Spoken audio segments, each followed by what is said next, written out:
কালকে দুপুরে যা খাইছি এই খাওয়া দিয়েই আমরা চলতেছি। আম করে কেউ দেখে না, আমরা যেন টুকিন দিতেছে, খাইতেও দিতেছে, আম করে কেউ কিছু দেয় না। কি বলবো, সরকার উদ্দেশ্য বললে কি সরকার আম করে গরিবের দেখে না, ওই পেট তো বড় বলবো। আমরা দেখছি যে আগুন, শুধু আমরা এতটুকু দেখছি যে আগুন দাও দাও করে জ্বলতেছে, পরে আমরা বাসা থেকে বাইরে গেছি। এটা তো নাই, এটা তো এখন খোলা মাঠেই থাকতাছি। কত মেন তুই লাগছে লাগিয়ে উঠছে হিলা দৌড়ে বাড়িয়ে গেছে গা এই করতে তুই লাগছে। কি বলবো, সরকার উদ্দেশ্য বললে কি সরকার আম করে গরিবের দেখে না, ওই পেট তো বড় বলবো। আম করে তার দেখবে না, ওরা তো সরাসরি আম করে কাছে আসবে না। নেতা ধরবো, ফলনা ধরবো, ও করে আত্মীয় স্বজন ওরাই পায়, আম করে তারা কাঁচাগুলো আয় না।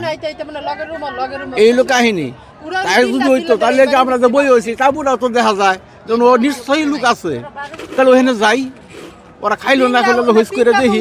যেমন তুমি বাবারে তুমি যেমন আইলা আইসা যেমন যে জিজ্ঞাসবাস করতে হতো, এইভাবে আসলে আইতে পারে না, মানে আমরা তো মারামারি করাবেন না। আমরা কাজে গেছিলাম, কাজে তাই দেখি আমি কাজে তাইছি 1 নম্বর ফুল শোনাইছি, আর দেখি যে ঘর দড়ি উপর দিয়ে আগুন জ্বলতেছে। পরে কি আর কাজ কি আর কি চিক্কা টুকার বাইরে আইসে, আর দেখি পুরা বস্তি পুড়ে গেছে।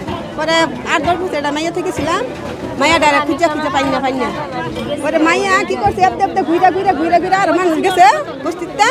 পরে আগে সাথে যাই এই ট্যাঙ্কি মাঠের মধ্যে আসি, পরে এই মাঠের তাই 10টা-12টা শুন খুঁজে নিয়েছি। একটা সুতা পরিমাণ আমরা আর কি 3 দিনে বর্ষাটা ছাড়া একটা সুতা পরিমাণ আমরা গড়তে পাই করে দিচ্ছি।